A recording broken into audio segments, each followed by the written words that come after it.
তোমাদের সকলকে আরও একবার এমপি ইজি টু লার্নের পক্ষ থেকে স্বাগত। আজকে আমরা আরেকটি নতুন প্রশ্ন করব। সেটা কি? মাধ্যমিক বাংলা একদম সামনের টেস্ট, তাই তার আগে এই প্রশ্নটা একবার চোখ বুলিয়ে নেব। কি? সিরাজ উদ দৌলার চরিত্র। কি বললাম? সিরাজ উদ দৌলার চরিত্র। দেখো, বিশিষ্ট নাট্যকার শচীন্দ্রনাথ সেনগুপ্তের রচিত সিরাজ উদ দৌলা নাটকের কেন্দ্রীয় চরিত্র সিরাজ এক উজ্জ্বল ব্যক্তিত্ব। কি বললাম? বিশিষ্ট নাট্যকার শচীন্দ্রনাথ সেনগুপ্ত রচিত সিরাজ উদ দৌলা নাটকের কেন্দ্রীয় চরিত্র সিরাজ এক উজ্জ্বল ব্যক্তিত্ব। তার চরিত্রের যে গুণগুলো বা যে বৈশিষ্ট্যগুলো সহজেই আমাদের আকর্ষিত করে তা নিচে আলোচনা করা হলো। প্রথম কি? দেশের প্রতি ভালোবাসা, মানে দেশপ্রেম। ক্লিয়ার? নেক্সট কি? ধর্ম নিরপেক্ষতা। তিনি একজন ধর্ম নিরপেক্ষভাবে সমস্ত ডিসিশনগুলো নিতেন। এরপর দুটো পড়লাম, দেশের প্রতি ভালোবাসা, ধর্ম নিরপেক্ষতা। এরপর কি রয়েছে? নিজের সমালোচনা করতেন, আত্মসমালোচক। কি বললাম? আত্মসমালোচক। ক্লিয়ার হলো? এরপর দুর্বল মানসিকতা। তার মানসিক অবস্থা ছিল দুর্বল এবং অসহায় অবস্থা। ক্লিয়ার? তাহলে এই পাঁচটা তার চরিত্রের বৈশিষ্ট্য: দেশের প্রতি ভালোবাসা, ধর্ম নিরপেক্ষতা, আত্মসমালোচক, তারপর কি বললাম? দুর্বল মানসিকতা আর অসহায় অবস্থা। ক্লিয়ার? এরপর ভালো করে একদম ধীরে ধীরে শুনবে, একবারে যেন হয়ে যায়, যেন রিপিট করতে না হয়। ভালো করে বুঝবে দেশের প্রতি ভালোবাসা। দেখো, তার পিছনে সকলেই তার বিরুদ্ধে বিভিন্ন ষড়যন্ত্র করছিল, কিন্তু তিনি এই ষড়যন্ত্র কখনোই ব্যক্তিগত দিক থেকে দেখেননি। তিনি বরং বাংলার স্বার্থকেই তিনি সব থেকে বেশি গুরুত্ব দিয়েছিলেন। তাহলে কি বললাম? সিরাজ তার নিজের বিরুদ্ধে যাবতীয়, মানে সব এই ষড়যন্ত্রকে কখনোই ব্যক্তিগত আলোকে দেখেননি। তার বিরুদ্ধে যে যা ষড়যন্ত্র করেছে তিনি ব্যক্তিগতভাবে সেটাকে দেখেনি। তিনি সবসময় কি চেষ্টা করেছেন? বাংলার স্বার্থকে তিনি সর্বোচ্চ গুরুত্ব দিয়েছেন, যেন বাংলা ইংরেজদের হাতে না যায়, বাংলা যেন স্বাধীন থাকে। ক্লিয়ার? এই কারণেই দুর্দিনে বাংলাকে বাঁচানোর জন্য তিনি মরিয়া হয়ে কি করেছিলেন? সভার সকলের কাছে ক্ষমা প্রার্থনা করতেও পিছুপা হননি। তিনি এই বাংলার দুর্দিনে সভার সকলের কাছে ক্ষমা চাইতেও পিছুপা হয়নি। দেশপ্রেমে কি লিখলাম? যে তার পিছনে যে ষড়যন্ত্র হচ্ছিল তিনি ব্যক্তিগতভাবে তার দিকে কখনো গুরুত্ব দেননি। তিনি কিসের উপর গুরুত্ব দিয়েছিলেন? বাংলার স্বাধীনতার উপর বা বাংলার স্বার্থর উপর। ক্লিয়ার হলো? কি করে আমরা প্রমাণ পাবো? তার কারণ কি? এই দুর্দিনে যারা তার বিরুদ্ধে ষড়যন্ত্র করছে তাদের কাছেও তিনি ক্ষমা চেয়েছেন। কেন? বাংলাকে বাঁচাতে হবে। ক্লিয়ার? এরপর ধর্ম নিরপেক্ষতা বা ধর্ম নিরপেক্ষ। তিনি জানতেন হিন্দু মুসলমানের সম্মিলিত প্রয়াস বা প্রতিরোধই পারে বাংলাকে পরাধীনতার হাত থেকে মুক্ত করতে। কি বললাম?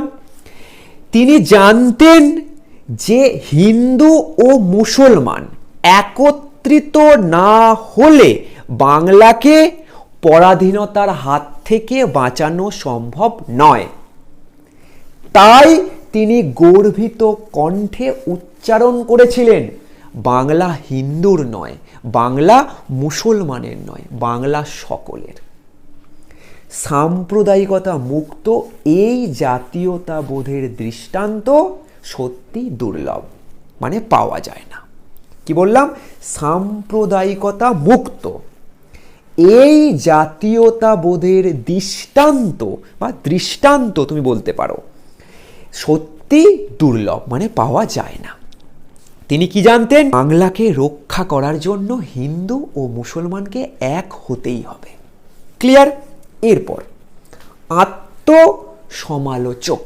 ক্লিয়ার? দেখো, নবাব বুঝেছিলেন ষড়যন্ত্রকারীরা, কি বললাম, ষড়যন্ত্রকারীরা যেমন ভুল করেছেন তেমনি অনেক ত্রুটি তিনি নিজেও করেছেন। তার বিরুদ্ধে যারা ষড়যন্ত্র করছে তারা যেমন ভুল করেছে, তেমন আমিও, অর্থাৎ সিরাজ নিজেও কিছু ভুল করেছে, ভুল ত্রুটি তার থেকেও হয়েছে। এই কারণেই তিনি সভার সদস্যদের সামনে নতমস্তকে নিজের পূর্বকৃত্য, মানে পূর্বে যে কাজ করেছে তার সমালোচনা করে ক্ষমা প্রার্থনা করেছেন। ক্লিয়ার? দেখো, তিনি আত্মসমালোচক মানে কি? সে নিজেরও সমালোচনা করত। যারা ষড়যন্ত্র করেছে তাদের যেমন ভুল আছে, তেমন পূর্বে এমন কিছু কাজ সিরাজ করেছে যাতে তার মনে হয়েছে যে আমিও কিছু ভুল করেছি। এই সমালোচনা করে তিনি সবার সকলের কাছে ক্ষমা চেয়েছেন। ক্লিয়ার? এরপর কি রয়েছে? দুর্বল মানসিক অবস্থা। দেখো, সিরাজ জানতে পারেন যে তার পিছনে তার শত্রুরা চক্রান্ত করছে। ক্লিয়ার? এর প্রমাণ যখন তিনি হাতে পান তখন এই চক্রান্তকারীদের বিরুদ্ধে উপযুক্ত ব্যবস্থা গ্রহণ করতে পারেননি এবং তিনি নিজের মুখে নিজের এই দুর্বল মানসিকতা স্বীকার করেছেন। কি বললাম? তিনি জানতেন তার বিরুদ্ধে চক্রান্ত হচ্ছে, প্রমাণ হাতে, কিন্তু তিনি কোনো ব্যবস্থা নিতে পারলেন না এবং তিনি নিজের মুখে তা স্বীকার করেছেন যে পারিনি শুধু আমি কঠোর নই বলে, পারিনি শুধু আমি কঠোর নই বলে। ক্লিয়ার? এরপর কি রয়েছে? অসহায় অবস্থা। দেখো কি রয়েছে?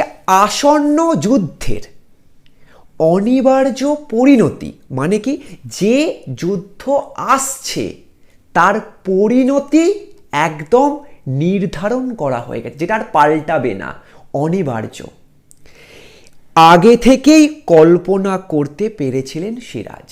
মানে সিরাজ যে এই যুদ্ধে মারা যাবে বা তিনি পরাজিত হবে, এই পরিণতি তিনি আগে থেকেই জানতেন। তাই আসন্ন যুদ্ধের অনিবার্য পরিণতি আগে থেকেই কল্পনা করতে পেরেছিলেন সিরাজ। তাই তো বেগম লুৎফার কাছে অসহায়ভাবে তিনি বলে উঠেছিলেন, এইবার হয়তো শেষ যুদ্ধ। প্রকৃতপক্ষে সিরাজের এইসব চারিত্রিক বৈশিষ্ট্যই তাকে ট্র্যাজিক নায়কে পরিণত করেছে। তাহলে প্রথমে কি ছিল? দেশপ্রেম। ক্লিয়ার? তারপর ধর্ম নিরপেক্ষ, তারপর আত্মসমালোচক, তারপর দুর্বল মানসিকতা, আর শেষে রয়েছে অসহায় অবস্থা। অসহায় অবস্থা কেন? আগে থেকেই জানতেন এই যুদ্ধটা তার শেষ, তিনি এটা তার স্ত্রীর কাছে প্রকাশ করেছিলেন। ক্লিয়ার হলো। দুর্বল মানসিকতা কেন? তিনি সব জানতেন তবুও ব্যবস্থা নিতে পারেননি। ক্লিয়ার হলো। এবং তিনি নিজের মুখে তা স্বীকারও করেছেন, পারিনি শুধু আমি কঠোর নই বলে। আর আত্মসমালোচক মানে কি? তিনি যারা চক্রান্ত করেছে তারা তো ভুল করেইছে এবং আমি আগে কিছু এমন ভুল করেছি, তার জন্য তিনি নিজের সমালোচনা করে সভায় সকলের কাছে ক্ষমা চেয়েছেন। ক্লিয়ার? ধর্ম নিরপেক্ষ।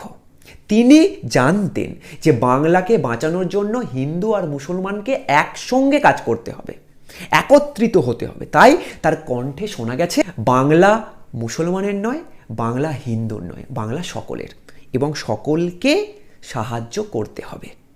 এই সাম্প্রদায়িকতা মুক্ত জাতীয়তাবোধের দৃষ্টান্ত সত্যি দুর্লভ। ক্লিয়ার। এরপর কি ছিল? দেশপ্রেম। দেখো, সিরাজ নিজের বিরুদ্ধে যে চক্রান্তগুলো হয়েছে ব্যক্তিগতভাবে তার উপর গুরুত্ব না দিয়ে তিনি বাংলার স্বার্থকেই বেশি গুরুত্ব দিয়েছিলেন।